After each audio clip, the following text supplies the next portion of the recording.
Your mother disappeared. Who's going to pay the check? That shout from Lauren cut across the entire restaurant. Every diner turned to look at our table. It was her birthday, her party, her celebration with 20 guests she had personally chosen. And I had just gotten up, grabbed my purse, and walked toward the restroom. Only I wasn't going to the restroom. I was heading straight for the exit, where a taxi was waiting for me. I left the chaos behind. The raised voices, the confusion, the check for $300 unpaid. And my son, Robert, desperately looking for me between the tables, while Lauren yelled that I had ruined her perfect night. But that was just the beginning of everything. When Robert flipped on the light in my living room at 2 o'clock in the morning, the scream that came out of his throat was pure desperation. Because I was there, sitting in my favorite armchair, completely calm, with 3 suitcases packed beside me, and a folder of documents on the coffee table, waiting for them. I knew they would come. I knew that after leaving them in that restaurant, with all their friends witnessing their embarrassment, they would come furious to demand explanations. Maybe they thought they could force me to return, to fix the mess, to pull out my credit card as I always did. But that night, I was no longer the same woman they had been walking all over for years. That night, Audrey Rivers, who was 68 years old, had stopped being the convenient mother. I had become someone completely different. Someone who had finally found the courage to say, enough. However, to understand how I reached that point, I need to tell you everything from the start. I need you to understand that this was not a sudden whim, nor an attack of madness, as Robert yelled to the restaurant manager. It was the result of months, maybe years, of swallowing my pride, of pretending it didn't hurt, of convincing myself that a mother's love means sacrificing everything, even my own dignity. It all started about 2 years ago, when Robert called me one Sunday afternoon with that special voice he used when he needed something. I already knew that tone. I had heard it hundreds of times since he was a teenager. But now Robert was 35 years old, had a steady job as a sales manager, and a wife who made good money as a graphic designer. Mum, I need to ask you a huge favor. It's something urgent. My heart immediately sped up. I thought of accidents, illnesses, serious problems. A mother always thinks the worst first. What happened, son? Are you okay? Is Lauren okay? Yes, everyone's fine. It's just that, well, we had an unexpected expense with Lauren's car, and this month we're a little short. Could you lend us $500? We'll pay you back next month, no fail. $500. My pension was $800 a month. I lived on a tight budget, but he was my son, my only son. How could I refuse? Of course, Robert. I'll transfer it to you tomorrow. You're the best mum in the world. I promise we'll pay you back soon. He never paid me back. The next month, it was the air conditioner repair, $300. Then Lauren's birthday, $200 to help with the celebration. After that, an expensive gift they wanted to give to an important partner of Robert's, then their wedding anniversary, then new furniture for the living room, because the old pieces no longer matched the decor. In 6 months, I had loaned more than $3,000, and every time I timidly mentioned the possibility of them starting to pay me back, Robert would look at me with disappointment. Mum, I thought you were doing it because you loved us, not because you expected something in return. I didn't know you were keeping score. Those words made me feel terrible, as if I were the bad guy, the stingy one, the selfish mother who put a price on love. So I stopped mentioning the money, and they stopped pretending they would ever return it to me. The visits also changed. Before, Robert came on Sundays for coffee, to talk, to ask me how I was. Now he only showed up when he needed something. and Lauren hardly ever came. When she did, she stayed glued to her phone, answering in monosyllables when I tried to converse. One day they arrived without warning. It was Friday afternoon, and I was preparing my simple dinner, a chicken broth with vegetables. I heard the key in the lock. Robert had always had a copy of my keys, for emergencies. "Hi, Mum. We brought Chinese food. Are you hungry?" Lauren walked in behind him, carrying several bags. For a moment, I felt joy. They had thought of me. They wanted to share dinner with me. What a nice gesture. "Son, I was just cooking, but don't worry about that. Save your food for tomorrow. We are starving." They settled in at my table as if they were in their own house. They took out the food containers, served themselves onto my plates. I sat with them, smiling, trying to start a conversation. "How was work this week?" "Fine, Mum. Fine." "Lauren, pass me the soy sauce." "Robert, did you remember to bring the wine we left here last time?" "Of course. It's in Mum's refrigerator. Mum, can you get it for us?" I got up to look for the wine. It was an expensive bottle they had left weeks ago. I poured 2 glasses for them. They didn't offer me any. They ate quickly, talking to each other about things I didn't understand. Names of people I didn't know. Places they had been to and to which I had not been invited. I felt like a ghost in my own house. When they finished, Robert leaned back in the chair with a satisfied sigh. "Mum, I need to talk to you about something important." There was that tone again, the request disguised as a conversation. "Lauren and I are thinking of taking a trip for our anniversary. Something special. You know, 3 years of marriage. We found an incredible all-inclusive package to Miami. The problem is that it's this month, and with all the expenses we had..." He didn't finish the sentence. He didn't have to. I knew exactly what was coming. "How much do you need?" $2,000. "I know it's a lot, Mum, but it's our anniversary. You only get married once." $2,000. Almost 3 months of my pension. "Robert, I don't have that amount available right now." For the first time all night, Lauren looked up from her phone and looked directly at me. There was something cold in her eyes. "You don't have savings?" "I have some saved, but it's for emergencies, for... and what is more important than the happiness of your own son? Audrey, Robert works so hard. He deserves a vacation. We would do the same for our parents if we had the money." The way she said my name. Not mother-in-law, not Mrs. Audrey, just Audrey. As if we were friends. Or worse, as if she had some kind of authority over me. "Let me see what I can do." "Thanks, Mum. I knew we could count on you." They left half an hour later, taking the rest of the wine and leaving the dirty dishes on the table. I stayed there sitting, looking at the remains of the dinner they had brought, that I hadn't asked for, that they had devoured, and for which now, in some twisted way, I had to pay with my savings. That night I cried for the first time in months.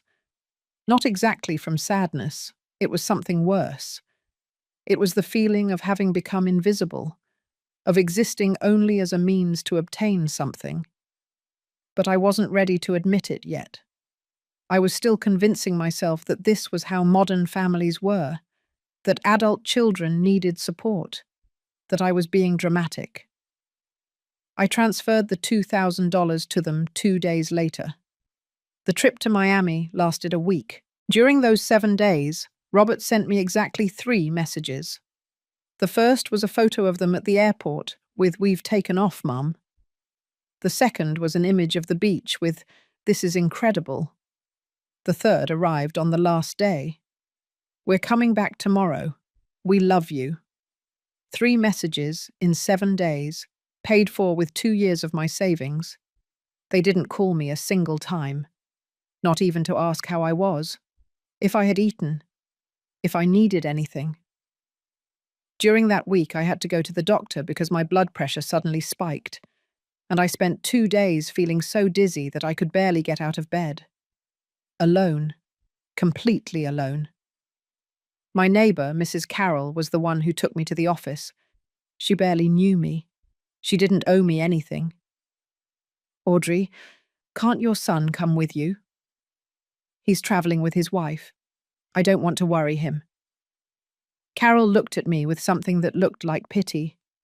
She didn't say anything else, but her silence spoke louder than any words. When Robert and Lauren returned, 2 weeks passed before they came to visit me. They arrived a Saturday afternoon, tanned, relaxed, full of energy. They were carrying their suitcases. "Mum, we came to stay for the weekend. They're fumigating our building and the smell is unbearable. There's no problem, right?" It wasn't a question. They were already walking in, leaving their things in my guest room that I used as a sewing room.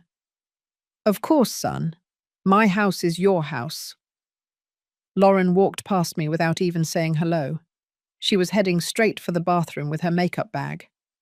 I heard her turn on the shower faucet. "Mum, do you have anything to eat? We're starving." "I have ingredients to make something. What are you craving?" Robert threw himself onto the couch and turned on the television. "I don't know, whatever. Something good." At the hotel, we ate incredibly well every day. I miss that food. Something inside me twisted. I had paid for that hotel, that incredible food, that luxury vacation.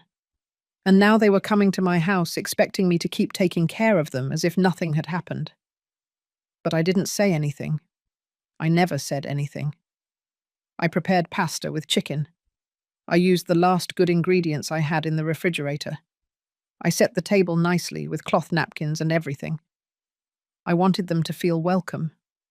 I wanted them to remember that their mother could cook so well, that she could make delicious things, that she was worth more than just the money she could lend them. When I called them to dinner, it took them 10 minutes to come. They were watching something on the phone, laughing together. They sat down and started eating without saying anything. Not a thank you, not a "that looks good," nothing. "So, how was the trip? Did you have a good time?"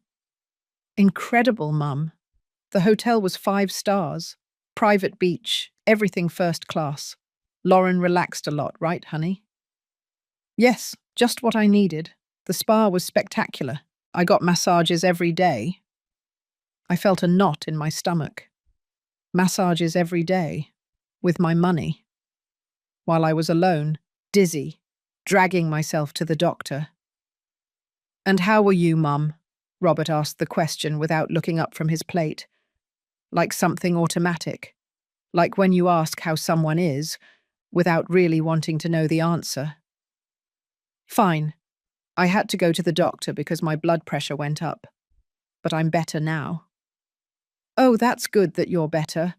Mum, this pasta is a little dry. Don't you have more sauce?" I swallowed. I had just told him I had been sick, and his only response was to ask for more sauce. Lauren put her fork down on the plate with a sigh. "I can't eat any more. I'm so full. Audrey, do you have dessert?" "No, Lauren. I don't have dessert." What a shame. At the hotel, there was an incredible dessert buffet. You could have whatever you wanted. She got up from the table, leaving half the food on her plate. Robert followed her shortly after. They both settled into the living room to watch a movie, leaving me alone with the dirty dishes and the wasted food. I washed everything in silence. I put away the leftovers. I cleaned the kitchen. From the living room, I could hear their laughter. They were watching a comedy. Together. Happy. That night, I slept poorly. I heard them moving in the next room. I heard their low conversations. At one point, Lauren's voice rose a little. "No, Robert. We've asked her for too much this year. Give her some time." "And what do you want me to do? She's my mum." That's what mothers are for. Yes, but we need to be more strategic. We can't ask her every month. She's going to catch on. Catch on to what? Those words hit me like a punch, as if there were a plan, as if I were a resource to be managed. I stayed awake until dawn, staring at the ceiling, feeling something inside me begin to break. On Sunday morning, I prepared breakfast: scrambled eggs, toast, fresh orange juice that I squeezed by hand. I set the table again carefully. Robert came down first, yawning, his hair messy. "Good morning, Mum. Smells good." Lauren appeared 20 minutes later, perfectly dressed, with straightened hair and full makeup, as if she were on a photo shoot. "Is there coffee?" "Yes, I just made some." She poured herself a cup and sat down, looking at her phone. She didn't even try the food I had prepared. "Audrey, is this instant coffee?" "Yes, it's what I always drink." "Oh, I only drink ground coffee. Instant coffee bothers my stomach. Don't you have another kind?" "No, Lauren. This is all there is." She sighed dramatically and pushed the cup away. Robert ate quickly without talking. When he finished, he wiped his mouth and looked at me with that expression I knew so well. "Mum, can I talk to you for a moment?" "Of course, son." Lauren immediately got up. "I'm going to pack the suitcases." We were left alone. Robert played with a napkin between his hands, not looking directly at me. "Mum, I know we've already asked you for a lot this year, and believe me, we appreciate it a lot. But something came up and we need your help one more time." My heart started beating faster. A feeling of anguish squeezed my chest. "What happened?" "Nothing bad.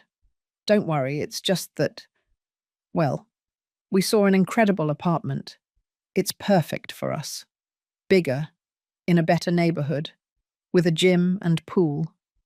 The problem is that they require 2 months' deposit, and we only have enough for one. We would need $1,200 more."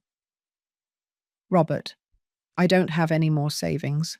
I gave you everything I had for the trip." I know.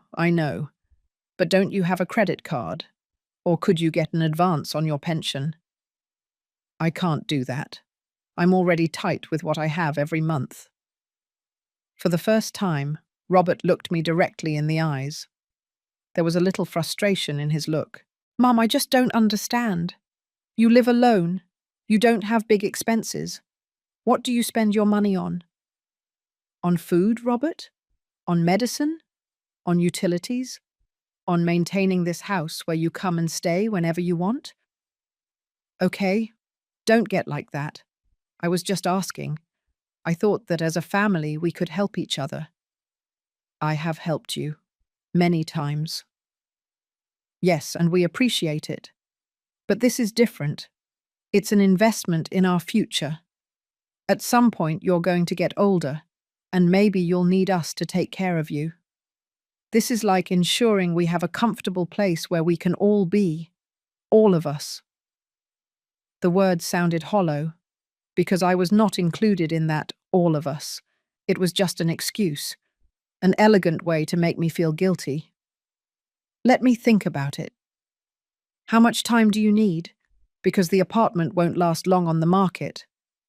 "A few days." Robert sighed, clearly annoyed. "Okay, but try to decide quickly, okay?" He got up and went to find Lauren. 10 minutes later, they were at the door with their suitcases. "Thanks for everything, Mum. We'll call you this week." A quick kiss on the cheek, not even a hug. And they left. I stood in the doorway, watching their car drive away. The house fell silent. A heavy, painful silence that made me feel more alone than ever. I went into the room where they had slept. The towels were thrown on the floor. The bed was unmade. They had used my expensive shampoo, the one I saved for special occasions. The bottle was almost empty. In the bathroom, I found the toothpaste tube squeezed from the middle, the cap left off. Lauren's hairs in the sink, makeup stains on my white towel. I cleaned everything like an automaton. I changed the sheets, I tidied up. I erased every trace of their being there. But I couldn't erase what I had heard that night. We need to be more strategic, as if I were a problem to solve, an obstacle to manage. That night, sitting in my empty living room, with the television off and only the sound of the clock ticking the seconds, something changed inside me. It was small still, barely a whisper, but it was there. The doubt, the uncomfortable question I had been avoiding for months. When did I become this? Someone who only matters for what she can give? The following days were strange. Robert called me 3 times that week. 3 times in 7 days. More than he had called me in the last 2 months combined. But I knew it wasn't because he was worried about my health, or because he missed me. It was because he needed an answer about the money for the apartment. "Mum, have you thought about it yet? I need to know because the owner is pushing." "Robert, I really can't. I have no way to get that amount." "But did you try to get a loan? There are options." "Mum, I'll help you look." A loan. He wanted me, a 68-year-old woman with an $800 monthly pension, to take out a loan to finance their luxury apartment. "I'm not going to go into debt, son." The silence on the other end of the line was long, uncomfortable. "Okay, I guess we'll have to look for another option." He hung up without saying goodbye, without saying, "I love you," without asking how I was. He just hung up. For 2 weeks I heard nothing from him. Nothing. Not a call, not a text. It was as if I had ceased to exist the moment I stopped being useful to them. I spent my time looking at the phone, waiting. Every time it rang, my heart jumped, thinking it would be Robert. But it was only telemarketing calls or bank messages. The loneliness began to weigh on me in a different way. It wasn't just being physically alone. It was feeling that I didn't matter to anyone. One afternoon, Carol invited me for coffee at her house. I almost never accepted invitations because I always thought Robert might show up or call. But that day, after 2 weeks of silence, I accepted. Her house smelled of cinnamon and freshly brewed coffee. She had photos everywhere. Of her children, her grandchildren, her trips. Everyone smiling. It looked like a real family. "How long since you've seen your son, Audrey?" 2 weeks. He's busy with work and all that." Carol nodded while pouring the coffee. She didn't say anything, but I noticed her lips tighten slightly. "My kids come every Sunday, sometimes during the week too. They call me every day, even if it's just for 5 minutes. I know I'm lucky." I felt a pang of envy, of pain, of shame too. "Robert is a very hard worker. He has many responsibilities." "Of course, but a call doesn't take that much time, does it?" I took a sip of coffee so I didn't have to answer. Carol noticed. "Audrey, forgive me if I'm sticking my nose where it doesn't belong, but I've watched you these past months, and you worry me. Always waiting, always available. And he only shows up when he needs something. Isn't that right?" "When was the last time he came just to visit you? Without asking for money, without staying overnight because he had a problem, without needing anything, just to be with you?" I couldn't answer, because I couldn't remember.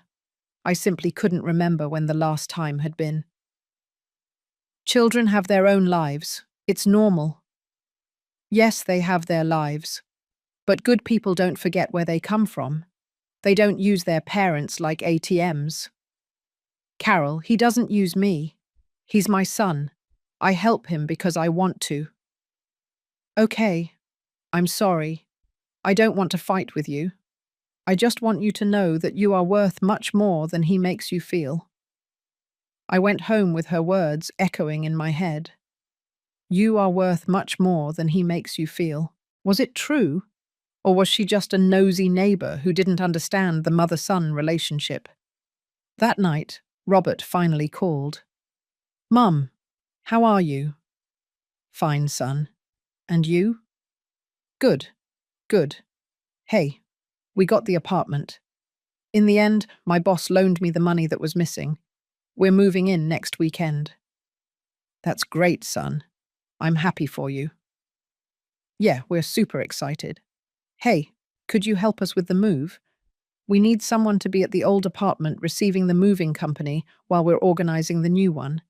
Can you do it Saturday? Sure, I'll be there. Perfect.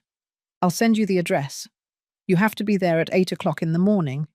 The movers are punctual. And will you two be there? No, I told you. We have to be at the new apartment. That's why we need you to be at the old one. Okay, great. Thanks, Mum. You're the best. He hung up. He didn't even ask if I could get there at that time, if I had a way to get transport there. He just assumed I would be available, as always. On Saturday, I woke up at 6 o'clock in the morning. I took 2 buses to get to their old apartment. It was cold and my knees hurt from the dampness. I arrived at 7:50. The movers arrived exactly at 8 o'clock. They were 3 big men who started loading boxes and furniture without saying much to me. I stayed there, supervising as Robert had asked, making sure they didn't forget anything. At 11 o'clock in the morning, the apartment was empty. I stood in the middle of the unfurnished rooms, looking at the marks on the floor where the sofas had been, the lighter squares on the walls where things had hung. I sent Robert a text. The move is finished. Everything is ready. It took him 2 hours to reply. Okay, thanks. Leave the keys with the doorman. That was it. No, how did it go? No, do you want to come see the new apartment? No, do you have a way to get back home? Nothing. I left the keys with the doorman and left. I took the 2 buses back. I arrived home at 3 o'clock in the afternoon, exhausted, with swollen knees and a terrible headache. I made myself a tea and sat on my sofa. I looked at my phone. No more messages, no calls. It was at that moment, in that absolute silence of my empty house, when something inside me finally broke. It wasn't dramatic. There were no tears, just a cold clarity that went through me like a bolt of lightning. I wasn't their mother. I was their employee, their personal bank, their emergency resource. But I wasn't their mother, because mothers deserve love, and what I was receiving was not love. 2 weeks later, I received an invitation by text. Well, it wasn't exactly an invitation. It was more of an announcement. Mum, Lauren's birthday is on October 15. We're celebrating at Martino's restaurant at 8 o'clock at night. Confirm if you can go. Martino's restaurant, one of the most expensive in the city, the kind of place where a dinner could easily cost $50 per person. And knowing Lauren, it wasn't going to be a simple dinner. I confirmed that I would go, not because I wanted to, but because I still had that silly hope that maybe, at a family celebration, I could recover some of the connection I felt was lost with my son. The days leading up to the birthday were strange. Robert didn't call me once, but Lauren did, 3 times. Audrey, did you buy my gift yet? The question took me by surprise. I hadn't even thought about it. Not yet. Lauren, is there anything specific you want? Well, I have a wish list at a department store. I can send you the link. There are things at different prices, but obviously the ones I like the most are between $200 and $300. $300 for a gift for my daughter-in-law, who didn't even treat me with respect, who barely spoke to me, who called me by my first name, as if we were friends when we clearly were not. I'll see what I can do. Perfect. And one more thing. There are going to be about 20 people at dinner. Robert and I are going to pay our part, obviously. But it would be nice if you, as the mother-in-law, covered something too. I don't know. Maybe the drinks or the dessert. What do you think? She didn't ask if I could. She told me it would be nice, as if it were my obligation, as if I had the obligation to finance her birthday party with 20 guests I didn't even know. Lauren, I don't know if I can cover anything extra. It's been a difficult month. Oh, Audrey, it's my birthday. I'm only turning 30 once. Can't you really make an effort? Her voice had that tone I had learned to recognize. Half complaint, half manipulation. The tone she used to make me feel like the villain of the story. I'll see what I can do. I knew you would. You're the best mother-in-law in the world. She hung up before I could say anything else. I stayed there, sitting, with the phone in my hand, feeling the rage begin to grow inside me. A silent rage, contained, but real. The days before Lauren's birthday, I spent in a kind of fog. I knew I had to buy a gift. I knew I would probably end up paying for part of that dinner, and I knew that after all that, I would still be invisible to them. I went to the department store that Lauren had indicated. I walked in with my old purse, my worn-out shoes, feeling completely out of place among all those elegant people buying expensive things. I looked up Lauren's wish list on one of those machines they have. When I saw the prices, I felt the floor move beneath my feet. The cheapest item cost $180. It was a set of towels. Towels. The items she really liked, the ones she had marked as favorites, ranged from $300 to $500. A designer purse, an aroma diffuser from a French brand, some Italian shoes. I stood in front of that screen for 10 minutes, feeling the tears wanting to come out, but refusing to cry in the middle of that store. Finally, I chose the set of towels. $180 that left me with almost nothing for the rest of the month. The cashier wrapped it in elegant paper with a gold bow. It looked nice, expensive, as if I was someone who could afford that luxury. Is it a special gift? For my daughter-in-law. It's her birthday. How lovely. I'm sure she'll appreciate it very much. I smiled without answering, because I knew she wouldn't.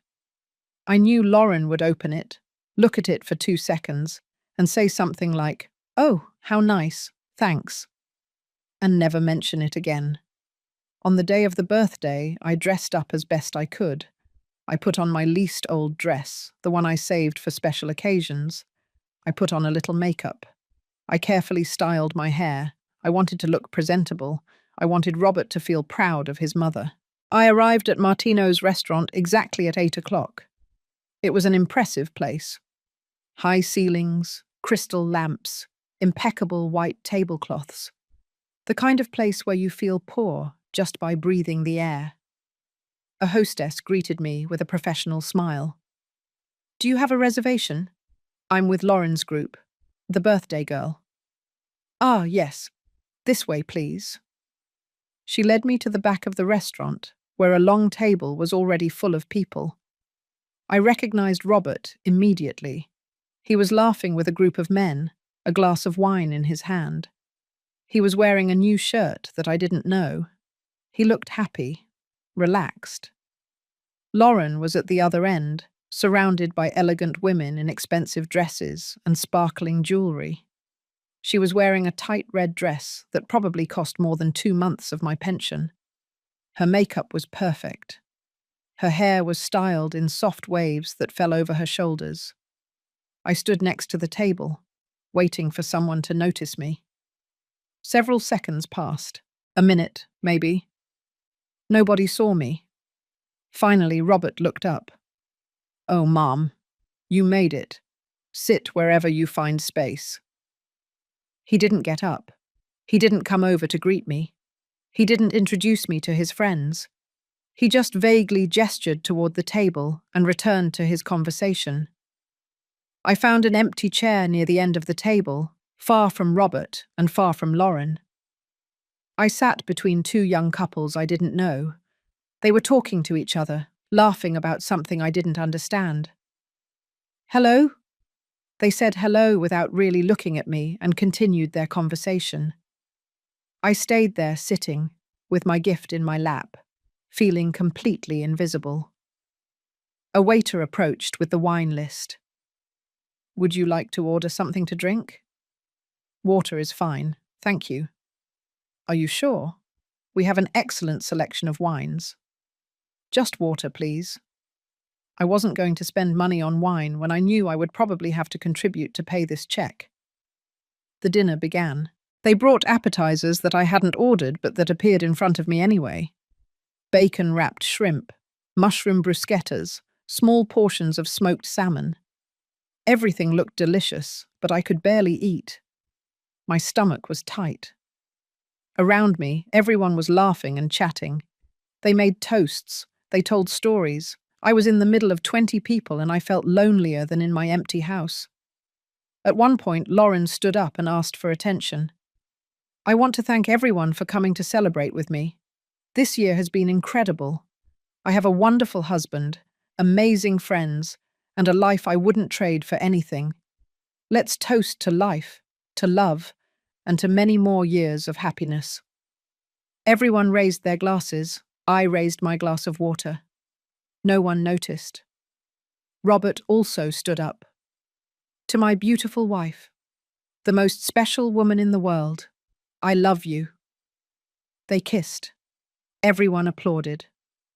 I also applauded, although my hands felt heavy. The main course arrived. I had ordered the cheapest thing on the menu, a chicken dish that still cost $35. The others ordered cuts of meat that cost $60, $70. Lobster, veal, dishes that came with French names that I couldn't even pronounce. I ate slowly, trying to make my plate last, to have something to do with my hands while everyone else conversed among themselves. The woman next to me told her husband about a trip they were planning to Europe. The man on the other side spoke of stock market investments. I had nothing to contribute to those conversations, nothing in common with those people. I didn't travel. I didn't invest. I barely survived month to month on my pension. After the main course came dessert, a tower of profiteroles with chocolate sauce for the whole table. And then the cake, a huge 3-layer cake decorated with edible gold flowers. The cake alone probably cost more than $200. We sang Happy Birthday. Lauren blew out the candles. More applause, more toasts. Then came the moment for gifts. One by one, the guests gave her their boxes wrapped in elegant paper. She opened them enthusiastically, showing each gift: a French perfume, a designer wallet, gold earrings, a spa certificate, each gift more expensive than the last. When it was my turn, I extended my box with the gold bow. "Happy birthday, Lauren." "Thank you, Audrey." She opened the gift quickly. She looked at the towels. She didn't even take them completely out of the box. "Oh, how nice. Thanks." And that was it. She set the box aside and moved on to the next gift. $180 discarded in 2 seconds. I felt something hot rise up my throat. It wasn't crying. It was rage. A rage that had been accumulating for months and that now threatened to explode. When she finished opening all the gifts, the waiter brought the check. He left it in the center of the table. No one touched it for a moment. Everyone continued chatting, taking the last sip of their drinks, finishing their coffee. Then Robert picked it up. I saw his eyes widen a little when he saw the total. He turned to say something to Lauren in a low voice. She nodded. Then he looked toward where I was. "Mum, can you come here for a moment?" I got up and walked toward them. My legs were trembling slightly. "Look, The check came out a little higher than we thought. It's about $450 in total. We are going to put in $300. Could you cover the rest? You know, as your contribution to Lauren's birthday. $150. Almost a month of food for me. More than double my utility bill. Half of my monthly pension. Robert, I don't have that much cash on me. Do you have a credit card? Yes, but perfect. Use the card. We'll figure it out later. We'll figure it out later. That phrase that meant, I'm never going to pay you back. I don't know if I can. For the first time all night, Lauren looked directly at me. There was something cold in her eyes, something calculating. Audrey, it's my birthday. Are you really going to ruin my night over money? Everyone at the table was starting to notice that something was happening. Conversations were fading away. People were looking at us. I'm not trying to ruin anything. It's just that it's a lot of money and Mum, please don't make a scene. Robert's voice sounded tense, ashamed, as if I were the one doing something wrong. I looked at my son. I saw in his eyes that look of pleading mixed with irritation. I saw Lauren in her expensive red dress, with her perfect makeup, waiting for me to solve their problem. I saw all those people looking at us, judging us, and something inside me finally gave way. I'm going to the restroom. I took my purse and walked toward the restrooms with a firm step. I heard Robert's voice behind me. Mom, wait. But I didn't stop. I reached the hallway where the restrooms were. There was an emergency exit next to them, and next to that exit, a door that led to the parking lot. I didn't think twice. I pushed the door and went out into the parking lot. The cold night air hit my face. My hands trembled as I looked for my phone. I called a taxi. The operator told me it would arrive in 5 minutes. 5 minutes that felt like an eternity. I stayed there, standing in the darkness of the parking lot, hidden behind a car, waiting. My heart was beating so hard I could hear it in my ears. Every second I expected to hear Robert's voice calling me. I expected him to come out looking for me. But no one came out. The taxi arrived. I got in quickly and gave him my address. As we drove away from the restaurant, I looked back through the window. The lights of Martino's shone in the distance. Inside, they were all celebrating, eating, laughing. And I had just abandoned them with a $450 check unpaid. For the first time in years, I didn't feel guilty. I felt something akin to freedom. I arrived home. I paid the taxi with the last bills I had in my wallet. I went in and locked the door. All the lights were off. The house was cold and silent. But instead of going to my room to cry, as I had done so many other times, I walked directly to my closet. I took out the 3 suitcases I had stored. I put them on my bed, and I started packing. It wasn't an emotional decision. It was practical, cold, calculated. I knew exactly what I was doing. As I folded my clothes and put them in the suitcases, my phone started ringing. It was Robert. I didn't answer. He called again. I didn't answer. Then the texts arrived. Mum, where are you? Why did you leave like that? This is so embarrassing. Everyone is asking about you. You have to come back right now. I put the phone on silent and continued packing. I took out my important documents, my passport, my bank papers, the property deeds to the house. I put them in a brown folder that I placed on the living room coffee table. Then I went to my small safe, the one I had hidden in the back of the closet. Inside, I kept money that I had been saving in secret during the last year. It wasn't much. $1,200 that I had been saving little by little. $20 here, 30 there, depriving myself of things so I could have some security. That money was my escape. And tonight, I was finally going to use it. I counted the bills. I put them in my wallet. I closed the safe. I looked at the clock. It was 10:30 at night. I calculated that Robert and Lauren would be at the restaurant for at least 2 more hours. First, they would have to solve the problem of the check. They probably had to call friends, borrow with credit cards, maybe even wash dishes. The image made me smile for the first time in months. Then they would come looking for me, furious, humiliated, ready to yell at me, to make me feel guilty, to demand that I fix the mess. But this time, I would be ready. I finished packing. 3 suitcases with the essentials: clothes, shoes, some old photos from when Robert was a child and still truly loved me, my medicines, my documents. I changed my party dress for something comfortable: cotton pants, a simple blouse, flat shoes. I took off my makeup. I let down my hair. Then I sat in my favorite armchair, with the suitcases next to me and the document folder on the table. I turned off all the lights except the small lamp in the corner, and I waited. The phone kept ringing. More calls, more messages. Now Lauren was texting too. "Audrey, this is unforgivable. You made us look ridiculous in front of everyone. How could you do this to us?" I read each message with a strange calmness. They didn't affect me anymore.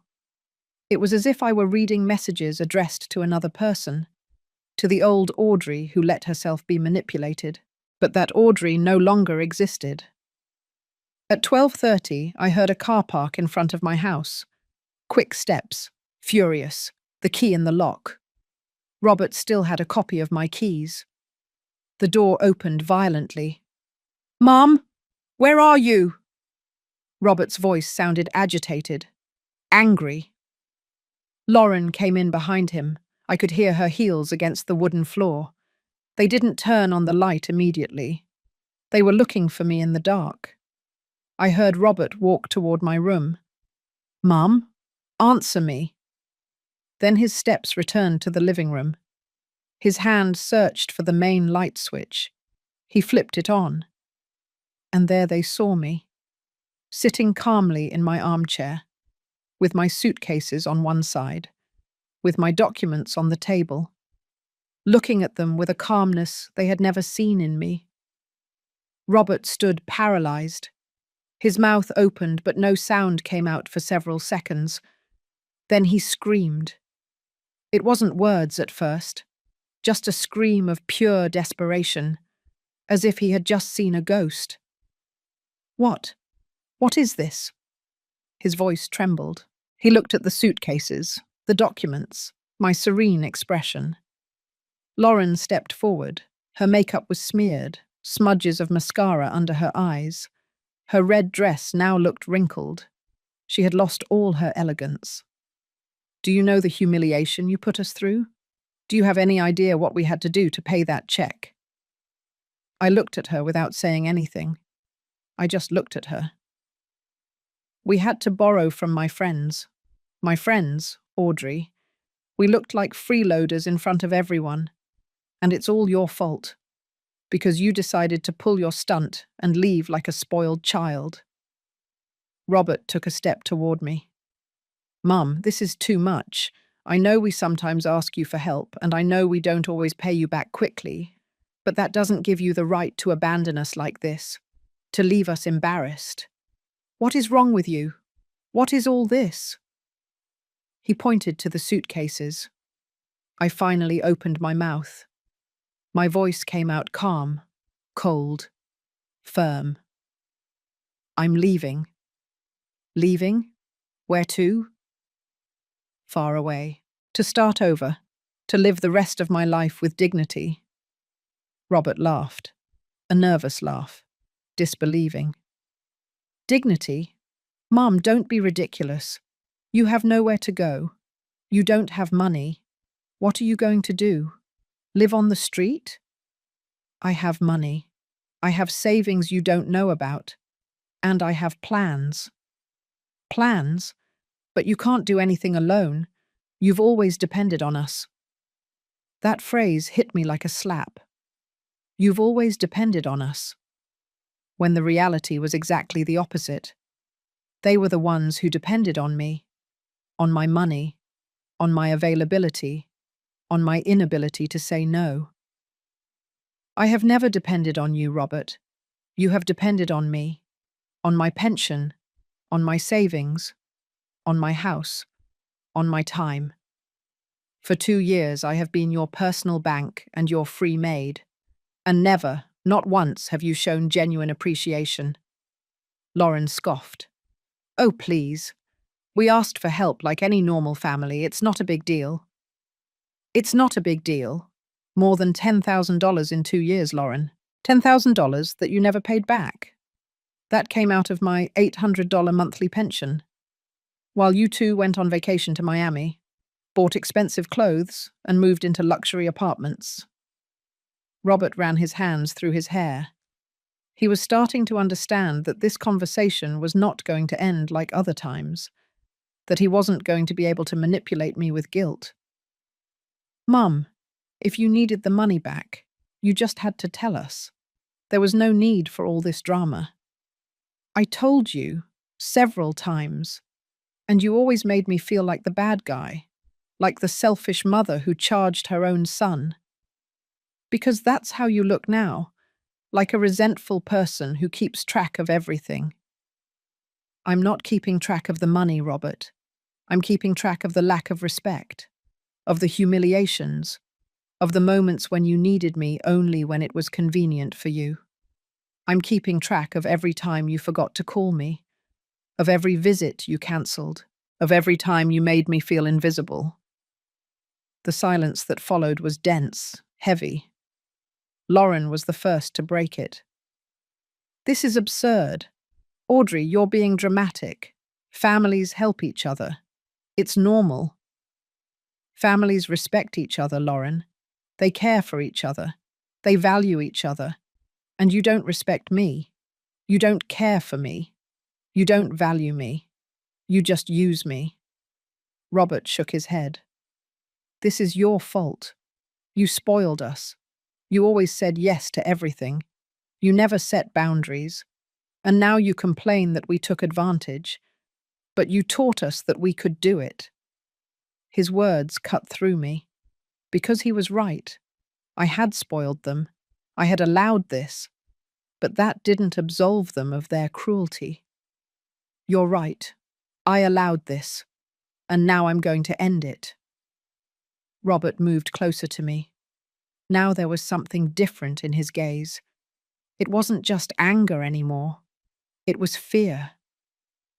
Mum, stop. Stop talking nonsense. You're not going anywhere. Yes, I am. Tomorrow morning. And this house?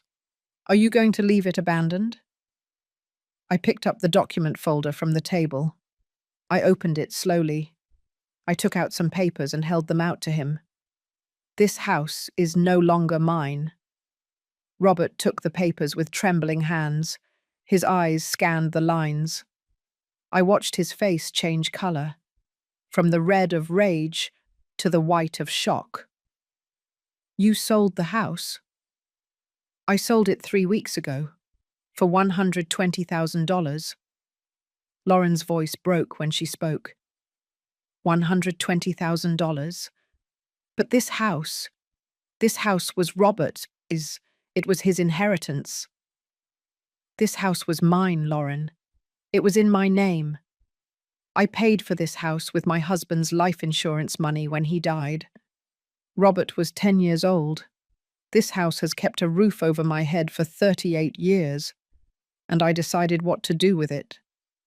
And you decided to sell it to a stranger, without even consulting us? Robert dropped the papers on the table. He slumped onto the sofa, his head in his hands. I can't believe it. I can't believe you did this. I paid off all my debts, the pending medical bills I had. I sorted out my situation with the bank. I saved some money to live on, and the rest I donated. You donated it. You donated the money that belonged to your son. I donated $50,000 to a shelter for older women who are victims of family abuse. Because that's what I am, Robert. A victim of abuse. Not with blows, not with shouts, but with manipulation, with exploitation, with emotional abandonment disguised as filial love. Lauren laughed, a hysterical laugh, disbelieving. Abuse? Are you listening to yourself? We asked for help occasionally, and now it turns out we're abusers. You're delusional. I stood up from the armchair. My legs were no longer trembling. I felt firm, confident. Lauren, since you married my son 3 years ago, you have treated me like an employee. You have never called me mother-in-law, always Audrey, as if we were friends. But you never treat me with the respect that a friendship requires. You give me orders, you demand things from me. You only call me when you need something. And when I can't give you what you want, you make me feel like I'm the bad person. That's not true. Isn't it? When was the last time you asked me how I was? When was the last time you invited me to something without expecting me to pay? When was the last time you made me feel that I mattered to anyone? The silence returned, but this time it was different. It was an uncomfortable silence. Guilty. Robert finally raised his head. Mum, if you felt this way, you should have talked to us, not do all this secretly. I tried to talk, many times, but every time I mentioned that I needed the money back, you made me feel selfish. Every time I said I couldn't help, you manipulated me with guilt. You didn't let me talk, Robert. You shut me down again and again. Lauren crossed her arms. Well, now what? Do you expect us to beg you to stay? To apologize? I don't expect anything. I don't expect anything from you anymore. Tonight I came to say goodbye, to close this chapter, and to ask you to return the keys to my house. Robert took his keychain out of his pocket. He looked at the keys as if they were something precious. Then he threw them onto the table in a rage. Take your damn keys. I picked them up and put them in my purse. The new owners take possession of the house on November 1st. You have 2 weeks to remove anything you've left here. After that, it's no longer my responsibility. Where are you going to go? That is no longer your problem. Lauren took a step toward me. There was something menacing in her posture. You know this is a mistake, right? You're going to be alone, completely alone, without family, without anyone to take care of you when you get sick, or when you can no longer manage on your own. And then what are you going to do? I looked her directly in the eyes. I prefer to be alone and at peace than accompanied and miserable. And if the day comes when I can no longer manage on my own, there are institutions. There are places where older people receive dignified care without having to pay with their dignity. Places where they don't make you feel like a burden. Robert got up from the sofa abruptly. You're selfish. A selfish woman who only thinks about herself. We gave you years of our lives. We included you in our celebrations. We made you feel like part of the family. And this is how you repay us. You made me feel like part of the family? Robert, tonight I sat at that table surrounded by 20 people, and I felt lonelier than ever. No one spoke to me. No one asked me anything. I was just the wallet that was supposed to show up at the end to pay the check. That's not family, that's exploitation. Enough. I don't want to hear your victim complaints anymore. Robert's voice was cold now. All trace of pleading had disappeared. Only contempt remained. Then leave. Get out of my house. You have 2 weeks to collect your things. After that, I don't want to see you again. You don't want to see us again? Just like that? After everything we did for you? What exactly did you do for me, Lauren? Tell me one thing. One real thing you've done for me in the last 2 years. She didn't know what to answer. She stood there, looking for something to say, but found nothing. Robert took Lauren's arm. "Let's go. There's no point talking to her. She's crazy." They walked toward the door, but before leaving, Robert turned around one last time. "You're going to regret this, Mum. You're going to miss us. You're going to need us. And when that happens, we won't be there." "I know, and that's okay." The door closed with a loud bang that shook the walls. I heard the car start, the tires squeal against the pavement, and then silence. I stood in the middle of my living room, breathing deeply. My heart was beating fast, but not from fear. It was pure adrenaline. For the first time in years, I had defended my dignity. I had said no. I had set boundaries. I sat down in my armchair again. I looked at the suitcases. I looked at the documents. Everything was ready. That night I barely slept, not because of anxiety or regret, but because of excitement, because of the strange and wonderful feeling of having regained control of my own life. At 6 o'clock in the morning, I got up. I took a long shower. I put on comfortable clothes. I took my suitcases. I called a taxi. Before leaving, I walked through the house one last time. I ran my hand over the walls. I remembered the happy years, when my husband was alive, when Robert was a sweet boy who hugged me and told me I was the best mum in the world, when this house was full of laughter and real love. But those times no longer existed, and clinging to their memory was only hurting me. The taxi honked outside. I took my suitcases. I closed the door. I put the keys in the mailbox for the real estate agent who would come later. I got into the taxi. "Where are we going, Mum?" "To the bus terminal." During the ride, my phone rang. It was Robert. I didn't answer. He called again. He sent texts. "Mum, we need to talk. Please answer. Don't do this." I turned off the phone. At the terminal, I bought a ticket.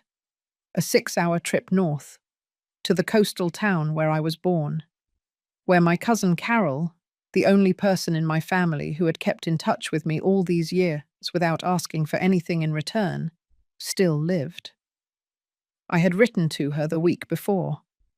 I had told her everything, and she, without hesitation, had told me I could stay with her for as long as I needed, that she had a room available, that it would be an honor to have me close. I got on the bus. I found my seat by the window. I stored my luggage. I sat down. The bus pulled away. I watched the city move away through the window, the streets I had walked for years, the buildings I knew, the life I had built and was now leaving behind. And for the first time in a long time, I didn't feel sadness. I felt relief. The bus trip was long but peaceful. I spent the first hours looking out the window, watching the urban landscape gradually transform into open fields, then mountains, and finally the coastal road. The sea appeared on the horizon like a brilliant line that reminded me of my childhood. The summers I spent running on the beach, the simple days when happiness cost nothing. Next to me traveled a young woman with a baby. The child cried occasionally, and she rocked him with infinite patience. At one point, she looked at me apologetically. "I'm sorry if he's bothering you. He's fussy from the trip." "He doesn't bother me at all. Your baby is beautiful." She smiled, a genuine, warm smile. "Are you visiting family?" "Yes, my cousin. We haven't seen each other in person for years." "That's wonderful. Family is the most important thing, right?" I nodded without saying anything else, because I was no longer sure I believed that phrase. Family is the most important thing. But what happens when family hurts you? When family uses you? Does it still remain the most important thing, or does it become a chain that drags you to the bottom? We arrived at the coastal terminal as the sun began to set. The air smelled different here, of salt, of the sea, of freedom. Carol was waiting for me at the entrance. When I saw her, something inside me broke. I hadn't seen my cousin in almost 5 years. She lived her life here. I lived mine there. We wrote to each other occasionally, but there was always something that prevented visits. Or rather, there was always someone. Robert. His needs, his emergencies, his way of taking up all my time and money. Audrey. Carol opened her arms and I let myself be hugged. For the first time in a long time, someone was hugging me without expecting anything in return. Just because they cared about me. Just because we mattered to each other. I cried in her arms. I cried everything I hadn't cried in months. She didn't say anything. She just held me until I had no more tears left. Let's go home. You must be exhausted. Her house was small, but cozy. It was 3 blocks from the beach, in a quiet neighborhood where neighbors greeted each other and children played in the street without fear. She showed me the room that would be mine. It had a simple bed with clean sheets, a window overlooking the backyard, an old but functional dresser. It's not much, but it's yours for as long as you need it. It's perfect. And it was. It was simple, honest, real. There were no pretensions. There were no hidden expectations. That night we had dinner together in her small kitchen. Homemade vegetable soup with freshly baked bread. Simple food that tasted like freedom. Do you want to tell me everything? I told her. I told her every detail, every humiliation, every loan they never paid back, every ignored call, every moment I felt invisible. I told her about Lauren's birthday, about how I had left the restaurant, about the scene in my house at 2 o'clock in the morning. Carol listened without interrupting. When I finished, she took my hand across the table. You did the right thing. Do you think so? Sometimes I think I was too drastic, that I should have tried to talk to them one more time. Audrey, listen to me carefully. You tried to talk, many times, but they didn't want to listen. They wanted a provider, not a mother. And you deserve to be treated with respect and love, not as a resource that is exploited until it is exhausted. Her words comforted me in a way I hadn't felt in years. What if I regret it? What if in a few months I miss Robert and want to go back?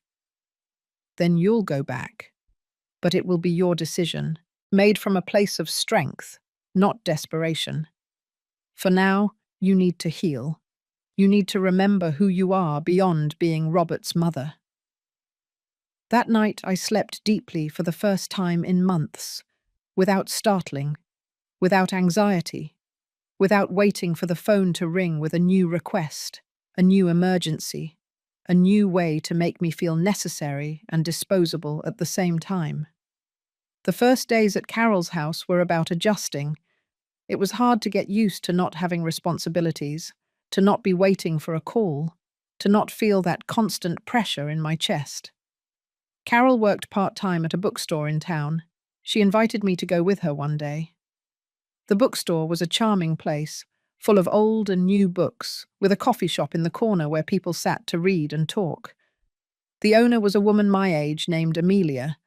She had completely white hair, tied back in a messy bun, and wore reading glasses, hanging from a chain around her neck.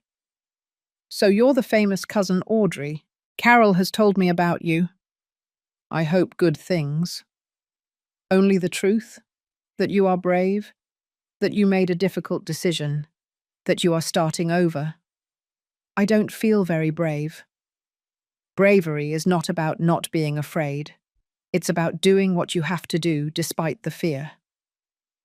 She offered me a coffee. We sat at a small table by the window. Amelia told me her story. She had also been married. She had 2 daughters. She had dedicated 30 years of her life to caring for them, to working to support them, to sacrificing her dreams for theirs. And when her husband died and the daughters grew up, they abandoned her. They went to live in other cities. They called her once a month, if that. They visited on Christmas if they didn't have other plans. And how did you get over it? I didn't get over it. I accepted it. I accepted that I gave everything I could give, that I did everything I should do, and that their lack of gratitude says nothing about me. It says everything about them. Then I opened this bookstore. I found a new family in the books, in the customers who became friends, in this small community that welcomed me. Don't you miss them? Every day. But I don't need them anymore. And that's the difference. Her words resonated with me for days. I started helping out at the bookstore. At first, just organizing books, cleaning shelves. Then Amelia taught me to use the cash register, to make coffee, to recommend books to customers based on their tastes. For the first time in years, I felt useful in a way that didn't hurt. I felt valued. Amelia paid me a small salary. It wasn't much, barely $300 a month. But it was mine, earned with my effort, without guilt, without emotional debt. 3 weeks passed. Robert hadn't called again after the first days. I kept the phone off most of the time. I only turned it on for an hour at night to check if there was anything urgent. One night, when I turned it on, there were 17 new messages, all from Robert. My heart started beating faster. I opened them with trembling hands. The first ones were furious. "You're selfish. I hope you're happy destroying your own family. Lauren is right. You are a bitter and resentful person." Then they changed tone. "Mum, I need to talk to you. Please call me. It's important. Mum, we have problems." And finally, the last message. "The bank is charging us very high interest on the loan we had to take out to pay for the dinner. We fell behind on the payment for the new apartment. If we don't get money soon, we're going to lose the deposit. We need your help. I swear this time I'll pay you back." I read the message 3 times. I felt a mixture of emotions. Part of me, that old part that had spent decades being a self-sacrificing mother, wanted to call him, wanted to help, wanted to fix their problems. But another part of me, newer, stronger, knew the truth. They didn't miss me. They didn't need me. They needed my money. And if I gave them even a single cent, everything would start again. The cycle of exploitation. The dynamic of abuse, disguised as filial love. I deleted the messages. I turned the phone off again. Carol saw me from the kitchen. "Are you okay?" "Yes, I'm fine." And it was true. For the first time in a long time, I was truly fine. Days turned into weeks. October ended. November arrived with a cooler air and the smell of dry leaves. The house that had been mine already had new owners. Robert and Lauren must have taken their things out. That part of my life was completely closed. At the bookstore, I started meeting people. There was a reading group that met every Thursday afternoon. Women my age, some older, some younger. All with stories, all with scars, all looking for connection and understanding. One of them, Julia, invited me to walk on the beach one morning. She was 70 years old. She was a widow and had lived alone for a decade. "Do you know the secret to being happy at our age, Audrey?" "No? What is it?" "Stop expecting others to fill our voids. Learn to be complete by ourselves. And build a chosen family instead of clinging to the biological family that hurts us." Chosen family? Yes. The people we choose to have in our lives because they add to us. They respect us. They value us. Not because we share blood, but because we share real affection. We walked in silence for a while, listening to the waves crash against the shore. The sun shone on the water, There were children building sandcastles, couples walking hand in hand. Life. Simple and beautiful life that didn't need grand gestures or money to be meaningful. Do you think I will ever be able to forgive my son? I don't know. But what I do know is that forgiving doesn't mean forgetting. It doesn't mean letting him hurt you again. You can forgive him and still keep your distance. You can wish him well and still protect yourself from his toxicity. December arrived with the gentle cold that was barely felt in the coastal town. The bookstore was decorated with Christmas lights, and Amelia organized a special event for the end of the year, an open poetry reading where anyone could share something. I decided to participate. I read a poem I had written during my sleepless nights, a poem about rebirth, about learning to be free. When I finished, the small audience applauded. Carol had tears in her eyes. Julia hugged me tightly. "You are stronger than you think." Her words stayed with me for days. Christmas was approaching. It was the first one I would spend without Robert since he was born. 35 years of Christmases together, 35 years of traditions. And now, nothing. I expected to feel sadness. I expected the weight of loneliness to crush me during the holidays. But it didn't happen.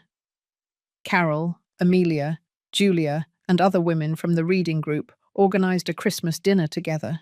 Each one brought something. I prepared my special chicken broth, the one Robert used to love when he was a child. But this time, I made it for me, for my new, chosen family.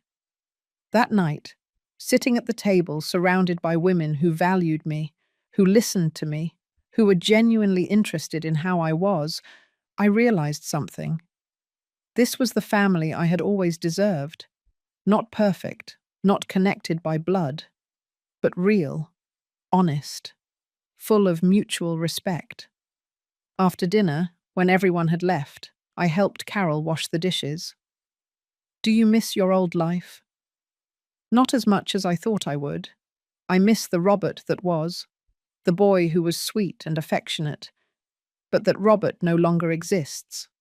The man he became is not someone who is good for me. It's sad when you realize your children grow up and become strangers, but it's also liberating, because you finally understand that it's not your responsibility to carry their decisions, their mistakes, their lives. Exactly. That night, before sleeping, I turned on my phone for the first time in weeks. There were new messages, many, all from Robert. The first ones were from mid-December. "Mum, I know you're upset, but a lot of time has passed.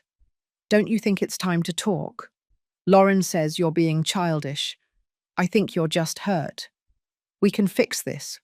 We would like you to come spend Christmas with us. We can start over." Then came the more recent ones, from just 2 days ago. "Mum, things are very difficult. We lost the apartment.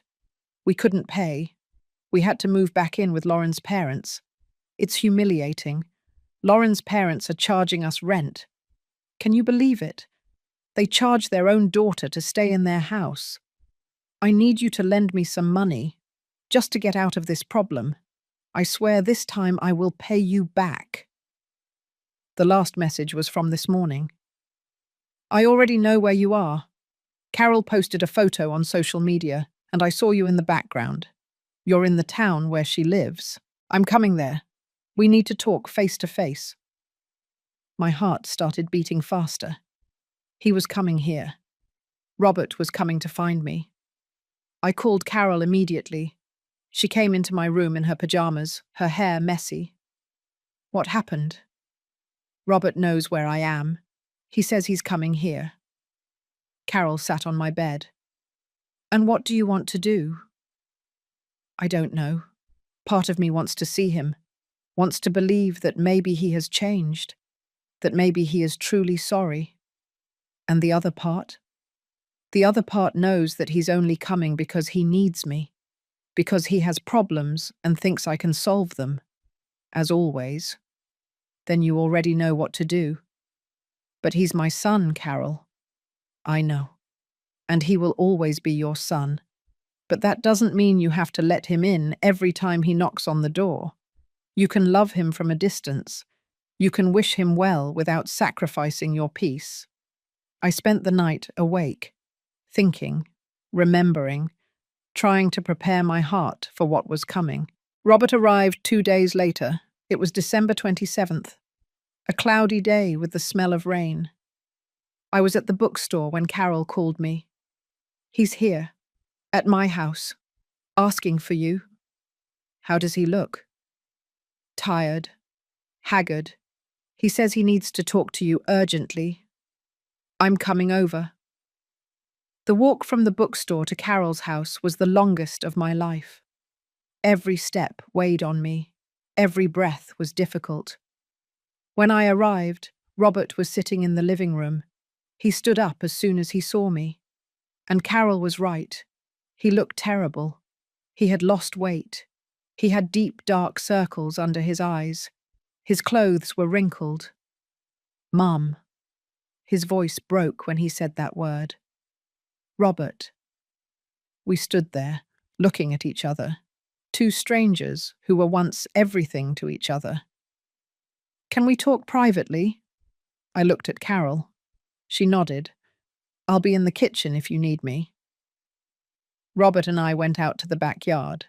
We sat in the plastic chairs under the lemon tree.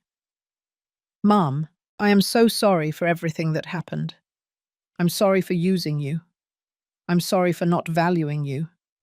You are right about everything. I was a bad son. The words sounded sincere, but I had learned to listen beyond the words, to look for the truth behind the apologies. Why did you come, Robert? Because I miss you, because I want to fix our relationship. Only for that? He was silent, his eyes filled with tears. Because everything fell apart. Mum, we lost the apartment. Lauren and I are fighting all the time. Her parents treat us like a burden. I have no one else. You are my only family. There it was, the truth. He hadn't come because he missed me. He had come because he needed me. Robert, do you know how many messages you sent me in these 3 months? I don't know. A lot, I guess. 47. 47 messages. Do you know how many of those messages were to ask me how I was, without asking for anything, without needing something? He was silent. None, Robert. Not a single one. Every message was about you, your problems, your needs, your money. You never asked if I was okay, if I was happy, if I needed anything. I'm sorry. Are you truly sorry? Or are you just sorry that you lost your resource? Because I think it's the latter. It's not like that, Mum. I love you. I have always loved you. Love is not just words, Robert.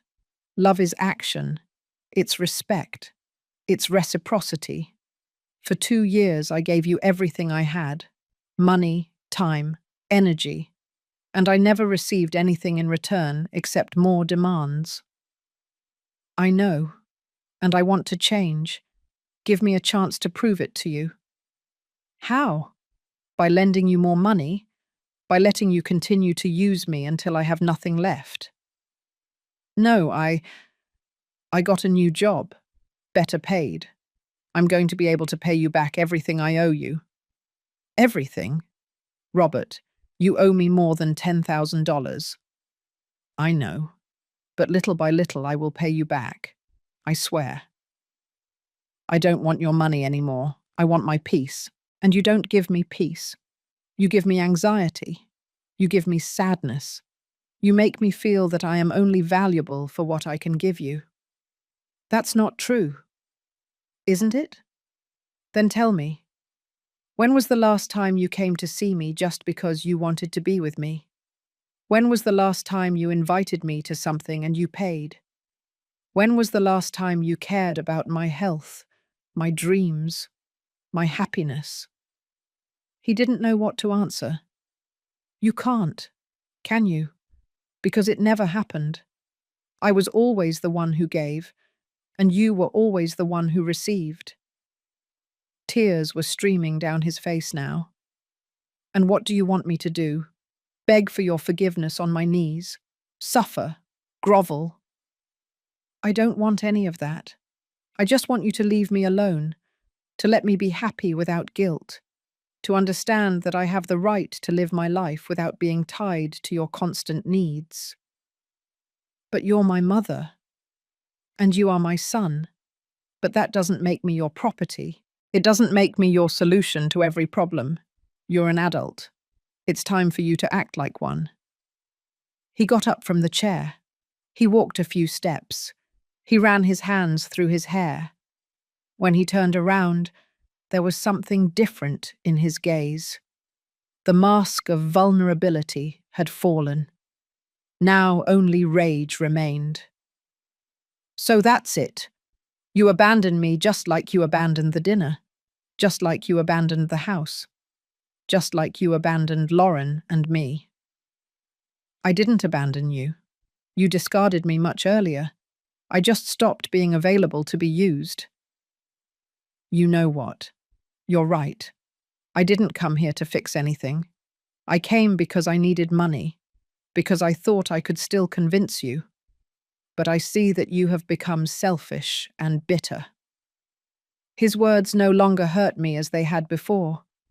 It was as if I had developed a protective layer, an invisible armor made of self-respect and clarity.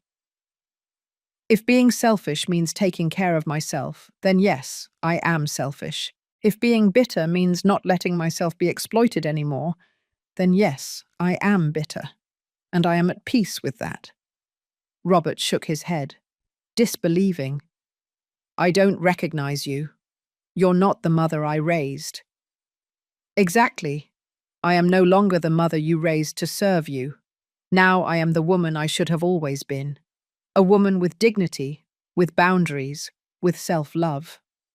He turned to leave. But before reaching the garden door, he stopped. What if I need you someday? What if something serious happens to me? Are you not going to be there either? The question hit my chest, because there was the eternal dilemma of every mother. Where does love end, and where does self-destruction begin? If something truly serious happens to you, something that threatens your life or your safety, I want you to know that you will always be my son. But your money problems are not life or death emergencies. They are consequences of your decisions, and those are no longer my responsibility. We looked at each other for the last time. I saw in his eyes that he finally understood it, that there was no going back, that the mother he knew no longer existed. Goodbye, Mum. Goodbye, Robert. I watched him walk away, his figure getting smaller and smaller until he disappeared. And then I let out the crying I had been holding back. I cried for the son I lost, for the relationship that was never what I dreamed of, for the years I gave without receiving. I cried for everything. Carol came out to the garden and hugged me without saying anything. She just held me while I emptied all the pain I carried inside. You did the right thing. It doesn't feel like it, because it hurts. Love always hurts when you have to let it go. But the pain of letting go is less than the pain of clinging to something that destroys you. Days passed, then weeks. January arrived with a new year full of possibilities. Robert didn't come looking for me again. He didn't call. He didn't write. And although part of me still waited for a message, a larger part learned to live with his absence. In February, Amelia offered me a full-time job at the bookstore. I accepted immediately. With my salary of $600 a month plus my pension, I could live comfortably. It wasn't a life of luxury, but it was a dignified life, a life of my own. I moved to a small apartment 2 blocks from the beach, a tiny but sufficient space, with a kitchen where I prepared my meals, with a living room where I read in the afternoons, with a bed where I slept deeply without anxiety. The reading group became my favorite routine. Every Thursday we met to discuss books, but we ended up talking about life, about our experiences, about our scars. We all had similar stories: ungrateful children, families that had used us, relationships that had drained us. But we also had hope. We had the second chance to build a life that filled us instead of emptying us. In March, Julia organized a trip to the nearby mountains, a weekend retreat for our group. We were 8 women, all over 60, all with stories of survival. During that weekend, sitting around a bonfire under the stars, we shared our deepest truths, our regrets, our dreams, our fears. When it was my turn to speak, I said something I had been holding in my heart. I spent 35 years feeling that I wasn't enough, that if I gave more, if I sacrificed more, if I loved more, my son would finally see me. He would value me. He would love me as I loved him. But the truth is, it was never me who wasn't enough. It was him who wasn't willing to see me. All the women nodded. Some cried, because we had all lived some version of that story. Amelia spoke afterward. The hardest thing I've had to learn is that you can't force anyone to value you, not even your own children. All you can do is value yourself and walk away from those who don't. That night, I slept under the stars, wrapped in a blanket, surrounded by women who understood me. And for the first time in my adult life, I felt completely free. April arrived with wild flowers and longer days. One afternoon, while organizing books in the bookstore, the doorbell rang. I looked up and froze. It was Robert, but he wasn't alone. He was holding the hand of a little girl, a girl of perhaps 3 years old with curly hair and the eyes of my late husband. Mum. His voice sounded different, more somber, more humble. Robert. We stood there, with yards of distance between us that felt like miles. This is Sophie, your granddaughter. My heart stopped. Granddaughter? Since when? Lauren was pregnant when everything happened. We didn't tell you because, well, because we thought you would come back, that everything was just a temporary fit. Sophie was born in January. I looked at the girl. She watched me curiously, clinging to her father's hand. Hello, Sophie. She hid her face behind Robert's leg. We didn't come to ask for anything. I wanted you to meet her. I thought you had the right to know you have a granddaughter.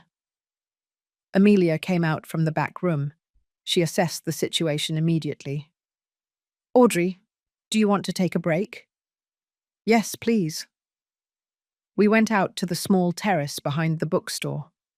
Robert picked up Sophie and sat her on a bench. She played with a rag doll.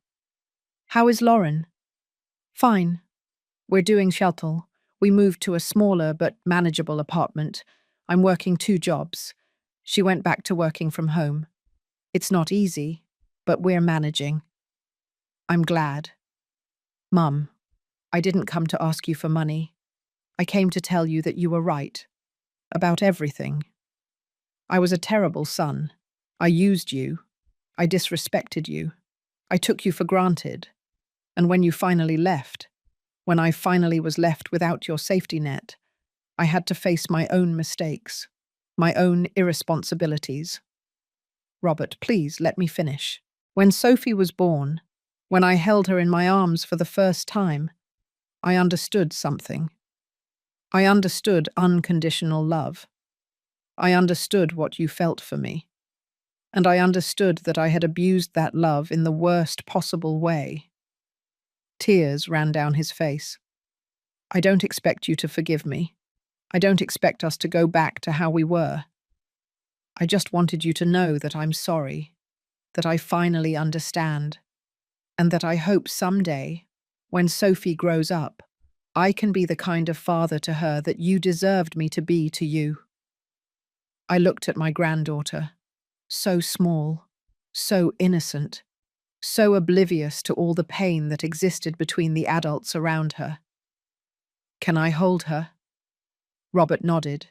He picked up Sophie and passed her to me. The girl looked at me with those big, curious eyes. Hello, little one. I'm your Grandma Audrey. Grandma? Yes, Grandma. She smiled, and something inside me melted. But it wasn't the same weakness as before. It was something different. It was love, yes, but love with limits, love with protection. Robert, I appreciate you coming. I appreciate your apology. But you need to understand something. I am no longer the same woman you knew. I am no longer going to sacrifice my peace to be part of your life. I understand. If you want Sophie to know me, if you want her to have a relationship with her grandmother, it has to be on my terms, with respect, with clear boundaries, without expectations that I am going to solve your problems or finance your life. I agree. I don't want any of that.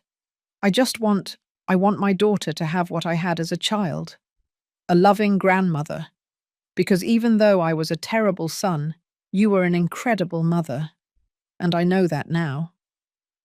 We sat in silence for a moment. Sophie played with my necklace. Robert watched us with a mixture of sadness and hope. Can we start over? Not like before, but as something new, something healthier. We can try, but it's going to take time, and it's going to require you to prove with actions, not just words, that you have truly changed. I will. I promise you. Don't promise me, just do it. Robert left an hour later. He gave me his new number. He gave me the address of his apartment. He asked me to think about visiting them someday, when I was ready. That night, sitting on my small balcony looking at the sea, I thought about everything that had happened, about the woman I was, about the woman I became, about the pain I had to go through to find my own voice.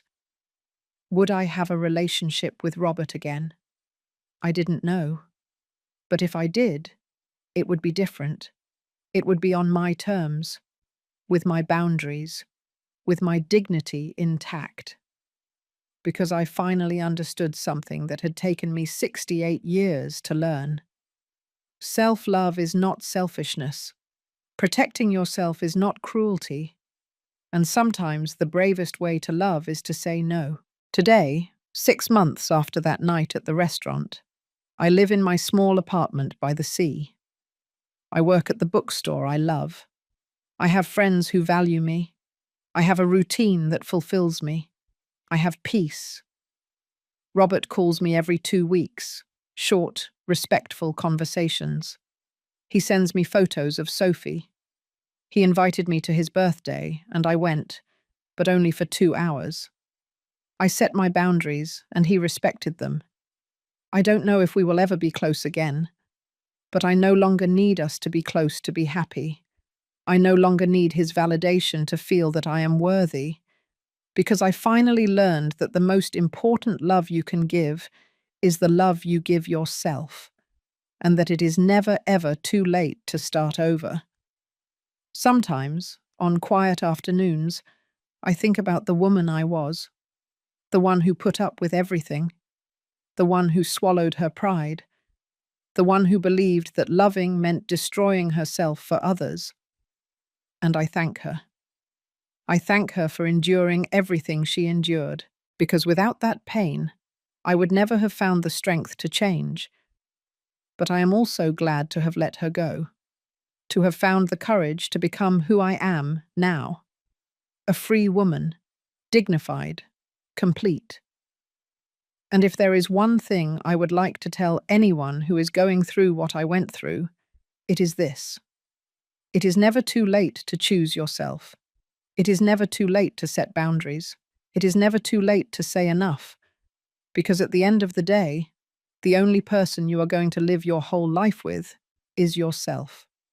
And you deserve to treat yourself with the same love and respect that you have given to others. I gave everything. I was treated like trash. But that day, I stopped swallowing my pride. And that's why I broke all ties, because I was forced to protect myself. And I don't regret anything.